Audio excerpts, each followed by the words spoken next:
Hello guys morning. आज चाहिँ म कुडा भिलिगिली रिसोर्टबाट माले जाँदैछु।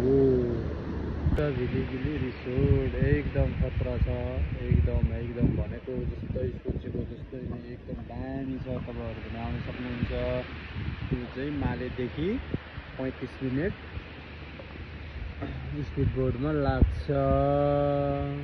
तपाईँहरूलाई हेर्नुहोस्, एकदम दामी छ, भ्यू पनि खतरा छ हैन।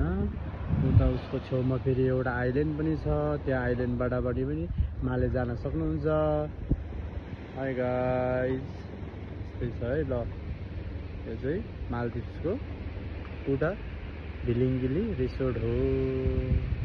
म चाहिँ अहिले माले जान लागिरहेको छु। सबैजनालाई by by, see you the next vlog।